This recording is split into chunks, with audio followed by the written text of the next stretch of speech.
L'Assemblée nationale a récemment adopté un amendement inédit sur le patrimoine des milliardaires, et ce contre l'avis du gouvernement. C'est une initiative qui a été portée par la gauche, avec notamment la LFI et le Nouveau Front Populaire, qui a pour objectif de demander aux plus grandes fortunes de participer davantage au financement public. Cette taxe pourrait rapporter selon eux 13 milliards d'euros par an, ce qui n'est clairement pas négligeable. Mais alors comment ça fonctionne et qui est concerné? L'idée de cet amendement qui a été validé, c'est donc de dire nous taxons à hauteur de 2% tous les patrimoines supérieurs à 1 milliard d'euros par an. Donc typiquement, par exemple, quelqu'un qui aurait 1,5 milliard de patrimoine en France. Alors l'amendement ne précise pas si c'est du patrimoine net ou si c'est du patrimoine brut, c'est-à-dire est-ce qu'on déduit les crédits en face ou pas, donc je ne pense pas, mais en tout cas c'est pas précisé. Et bien du coup, donc si on a 1,5 milliard, ça veut dire qu'on a 500 millions d'euros qui excèdent le milliard. Donc chaque année, on a une taxe de 2% annuelle, ce qui représenterait du coup 10 millions d'euros. Bien évidemment, cette taxe serait en complément de l'impôt sur la fortune immobilière qui est déjà présente aujourd'hui. Si l'on garde l'exemple de notre personne là qui a 1,5 milliard,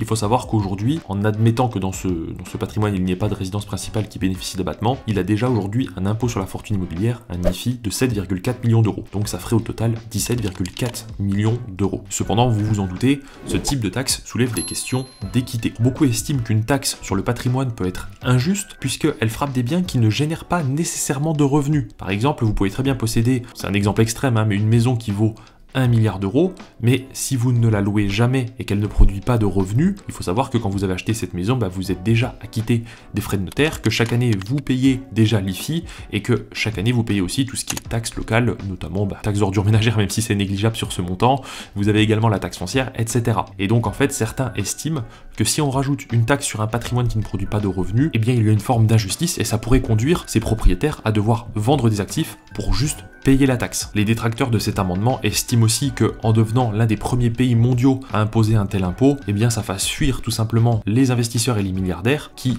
investissent en France de par notre patrimoine culturel, etc. et que du coup ils aillent peut-être se tourner vers d'autres pays et que du coup ils consomment moins en France. Les personnes qui défendent cet amendement expliquent bien évidemment qu'avec ces 13 milliards, on pourrait les investir dans l'éducation, la santé et dans toutes les dépenses publiques qui contribueraient au bien-être global de la population. Alors vous, qu'est-ce que vous en pensez? Est-ce que vous pensez plutôt que c'est du coup juste? Est-ce que vous pensez que c'est normal? Est-ce que vous pensez que c'est complètement injuste? N'hésitez pas à en parler en commentaire. Sur les dernières vidéos, la communauté a beaucoup participé et moi je lis toutes vos réponses parce que je trouve ça très intéressant d'avoir le panel et les retours que vous faites. Donc n'hésitez pas à le dire en commentaire. Et je tiens quand même à préciser avant de conclure cette vidéo que d'après les experts, il y a très peu de chances que cette loi soit validée, bien que les députés l'aient votée, tout simplement parce que le Sénat peut la rejeter quand ça va passer au Sénat, ou tout simplement parce que le gouvernement pourrait utiliser un 49.3 pour supprimer cet amendement du texte final afin d'éviter éventuellement un départ global des milliardaires de la France selon leur point de vue. On vous tiendra bien évidemment informé de toutes les nouveautés et de toute l'actualité à propos de ce plan de loi de finances 2025. Abonnez-vous à la chaîne pour ne rien louper,